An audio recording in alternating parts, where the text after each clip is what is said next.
At night, I'm a ruthless mafia boss. By day, I put on glasses and become a university professor. But when I showed up for work at the school, the principal asked me to reconsider, because I'd be teaching the worst class in the school. Their students were either heirs of military families or children of world boxing champions. No teacher had lasted more than 3 days with them. When they heard a new teacher was coming, they even installed an electric shock system at the classroom door. But the next second I kicked the door open. The loud bang made everyone in the room jump. A girl was so startled she dropped her cup on the lab table. It triggered a small explosion instantly. The students who had just been acting all tough were now in total disarray. They instantly disliked me. But I threw a blackboard eraser to shut her up. Everyone in class was furious. They started throwing tennis balls at me. I casually grabbed a textbook and hit the ball right back. Then I snapped a piece of chalk and flung it with a ruler. Each student got hit square in the forehead. I introduced myself as their new physics teacher and said they were welcome to ask about other subjects too. The students stared at each other in confusion. One bully pointed at a math problem on the board, claiming it was a challenge he gave the math teacher, and dared me to solve it on the spot. I smiled and casually wrote a few lines of numbers on the board. Everyone started smirking. Turns out the kid's father was a top mathematician.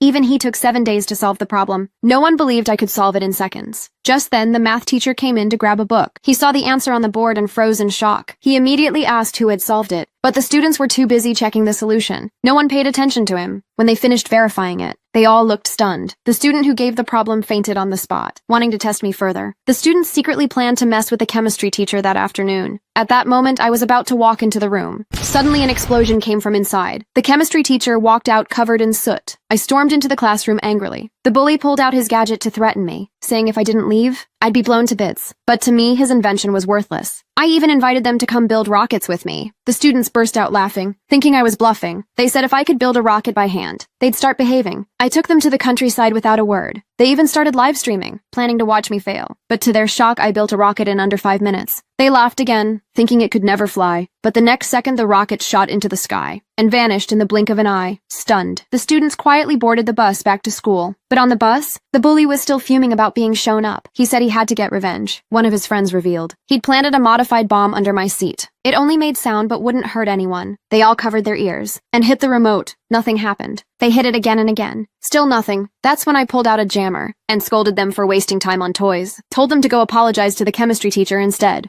The kids finally quieted down. But then a beeping sound echoed through the bus. I instantly sensed something was wrong. I looked under the seat and found a real ticking time bomb. Everyone screamed for the bus to stop, but the chemistry teacher stopped them. Because the trigger wire was linked to the brakes. If the driver hit the brakes, the bomb would explode immediately. Panic spread across the bus. There were less than 60 seconds left. I stayed calm and grabbed my tools to disarm the bomb.